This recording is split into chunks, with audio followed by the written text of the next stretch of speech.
Good morning, students of class 12th Commerce and Science. Welcome to Panda Sir's virtual class on English.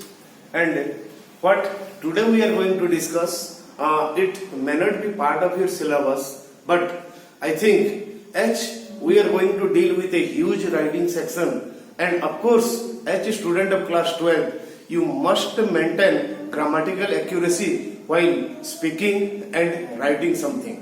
So today a little bit of grammar, and you will not get any direct question from what we will discuss today, but a good knowledge of these facts, these things that we are going to discuss is highly required to make you more accurate and make your speaking and writing more influential. That's why today we are going to discuss about tense, its uses and its relationship with time. Once again I repeat, tense, what is tense, what are the different uses of tense and how it is related to time. Is tense and time both same concept or there is any difference? So before going to that, we must remember what is a verb, because in fact in a sentence the most important word is a verb. So however, it will take 2 or 3 long periods to detailedly discuss about the verb and its different types and all the functions of a verb. But in today's discussion, how much is exactly required, we only discuss that much. So to remind you once again, what is a verb? It is the most important word in a section, in a sentence, and it is the maker of tense of a sentence. Once again I repeat, the verb is a word that makes the tense of a sentence.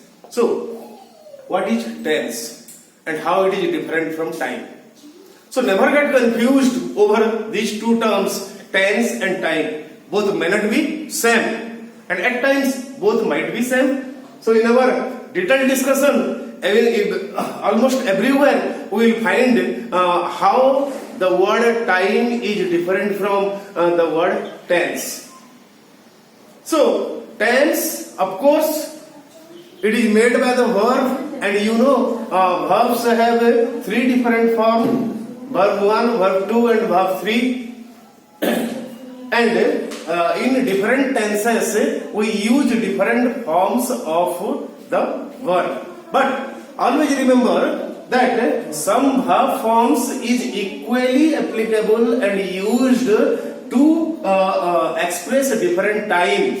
So this is the reason why tense is not time. I repeat my statement that we will, in our discussion, we will notice that some verb forms are equally appropriate to explain different times. That's why verb is not time. So, starting from the beginning, we concluded that verb makes tense of a sentence, and tense and time both are not the same. In our examples, we will feel that tense and time are not the same concept. So, coming to the first tense, that is present tense, we have got 4 divisions of present tense, that is simple present, present continuous, present perfect and present perfect continuous. So, in present form, what do we do? It is subject plus the verb 1. That is, I go, he laughs. So, here he is the subject, laughs is the verb. I go, I is the subject, go is the verb. So, the basic structure of a simple present sentence is subject plus V1 or the first form of the verb. Now, we will detailedly discuss that what are the different uses of this particular form of verb, where we make sentence by adding the simple present or the first form of a verb after the subject. So, the simple present form is used to express a habitual action. So, what do we mean by habitual action? That I read, reading is my habit. I practice tennis, so practicing tennis is my habit. Means at a gap, at a definite interval of time, I repeat the action. So that is the meaning of habitual action. So to express a habitual action, we use the simple present form of the verb. Then the second point is universal truth. Whenever we have to convey a universal truth, then we have to use the simple present form of the sentence, simple present form of the verb. Like water boils when heated. Water boils. Boils is V1 form and water is the subject. Then the third use is unchangeable future action. You need to understand this clearly. Unchangeable future action. You see how just a little while ago I told you tense and time are not the same. Here exactly in this sentence what we are using? We are using the simple present form of the verb, but we are expressing a situation that is yet to happen, that will happen in the future. So once again the heading unchangeable future action. Like suppose you have to ask about what day tomorrow. So will you ask the what will be tomorrow? Or you will ask what is tomorrow? Suppose today is Saturday and tomorrow is Sunday and you are not quite sure that which day comes tomorrow. So what will be your question? Your question will be what is tomorrow, not what will be tomorrow. So to express some future action, we are not using the peculiar or typical future form of the verb that is associated with will or shall. In fact, we are using the simple present form of the verb, that is what is tomorrow. The President of USA visits India next month. So the action is yet to happen, but the President of USA visits India. You see, visits once again is the simple present form of the verb visit.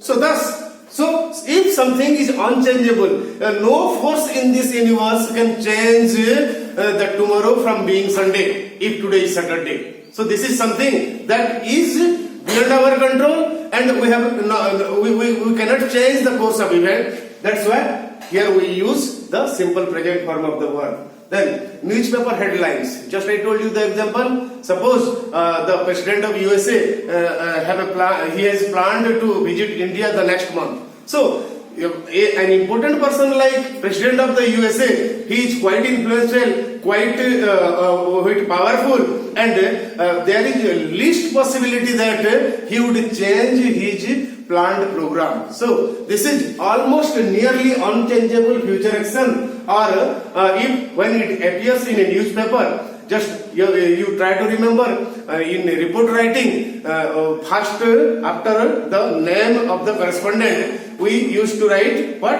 the news in brief. So there I had advised you to use the simple present. So this is simple present form used to express the news headline. Then in regular commentary, for example, suppose Sehwag hits 6. So when the commentator is saying that Sehwag hits 6, so do you think he is using the past form of the verb? Because when he is speaking, the action is almost clear, completely done. But no, because it is a quick following, that immediately after the action is performed, the commentator is making his commentary. So he would use simple present form instead of simple past. So these are some of the definite uses, peculiar uses of simple present form, and if you use these forms according to the situation, according to the feeling, then obviously your writing will be more powerful and your speaking will be more powerful. But remember, when you are speaking at a fraction of second, you have to design, you have to discuss, you have to think clearly that which will be the exact tense form to be used here. Next, present continuous. Present continuous, it is continuity. Suppose when I am speaking about an action that is going on while I am speaking about it, then I use present continuous. For example, we are discussing. So when I am saying this sentence, we are discussing, the action is going on. But not necessarily every time While the action is going on while speaking, we use a simple present continuous form. You can see in the other example, like action temporarily may not be going on while speaking. What is the meaning of that? Suppose I am spending my holidays in my maternal uncle's house, and while I am bathing, I received a phone call. One of my friends is asking me, "Oh, what are you doing?" So I am joining a music class. So that time I am not practicing music, but that's a temporary action that's going on while a period of time. Then here, instead of using what other form of the tense, we are using present continuous. And you see, necessarily, while I am speaking that, I am reading the novel of Shakespeare. So that time I may not be reading the novel of Shakespeare, but during that time I am reading the novel of Shakespeare. So not necessarily we use present continuous when actually the action is going on while speaking about it. Then you can see yet another example, future fixed action. Future fixed action, what is future fixed action? That suppose I want to just express my plan, that how much confident, how much clearly I have planned about an action in future. If I want to express that rather than using other tense forms, I would like to use present continuous form. For example, I can say I will kill you tomorrow, or I will punish you tomorrow. I can say I am going to punish you tomorrow. I can say I am punishing you tomorrow. And gradually, if we arrange them in order, then what we find that when I am using I will or I shall, here my my devotion, my planning is not that much strong when I am using I am going to punish you tomorrow. And still a stronger form is I am punishing you tomorrow. Means I am clearly convinced that no force can save you from punishment if a condition is not satisfied. So these are different forms of present continuous, different situations, different areas where we can effectively use the present continuous form. Then come to present perfect. The present perfect, sorry, I forgot to tell you the general structure of present continuous. This is I am eating. So I is the subject, am group, these fall am, is, are, was, were, all these fall in the be group of verbs. So we can write the structure, subject plus be plus ing form of the verb. Then come to present perfect. Here we use sorry, we use have or has, and here often students make mistakes, or the people also make mistakes, like regarding the use of have and has. But always remember, if the subject is third person singular number, we use has instead of have, and for remaining all subjects we use have. So I have, he is third person singular, so he has, they have, we have.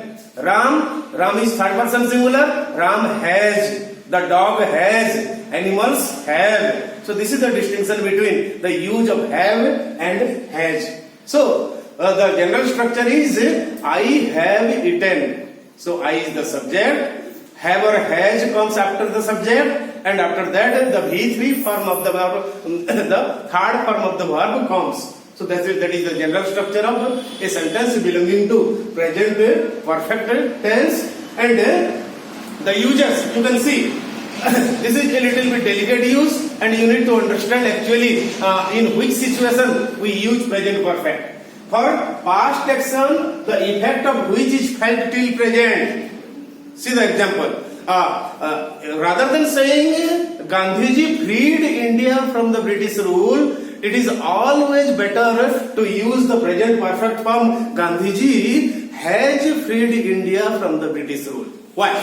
What makes the difference between both the sentences? When we are saying Gandhiji freed India, we are using past, simple past form. But when I am saying Gandhiji has freed India, I am using present perfect tense. Both are correct, but more correct is present using of present perfect tense. Why? Because long ago he succeeded in freeing India from the British rule, and till now we are feeling its effect. That's why. Because the effect is still felt in the present time, rather than using simple past, we should have used a present perfect form of the tense. Then the last one is present perfect continuous, and it is only used when we need to express deliberately, we want to express about the continuity of something. For example, I have worked in KKSN. Here what is the meaning? The meaning is that at present I might not be working. In some point of time in the past I was working. So I used present perfect. I have worked in KKSN. But when I am saying I have been working in KKSN since last 4 years, then I am using present perfect tense. And here, because I used the phrase since last 4 years, I am trying to express about the continuity of the action. So always remember, when the duration of the continuity, we mentioned like since last year, here we use since and for last 4 years. And if we want to speak about the starting point of time from where we started continuing it till present, it is already understood, then we use since. So the sentence should be this is 2020 and 4 years means 2016. So I can make the sentence in two different ways. I have been working in KKSN for last 4 years. Here I just mentioned the duration only, not the starting point of the time from where the action started continuing. But at the same time I can say also that I have been working in KKSN since 2016. Here because I mentioned about the starting point of time, I used the word since. So this is all about the use of present tense, that is simple present, present continuous, present perfect and present perfect continuous. You can follow a better grammar book and you can get something better. I just briefly explained everything. You can go in detail in any grammar book, and if you feel any doubt, any problem, you can ask me, you can consult me, you can phone me, you can message me to clarify your doubt. Thank you and have a nice day. Tomorrow we are going to discuss the other two tenses like past tense and future tense. Thank you and have a nice day.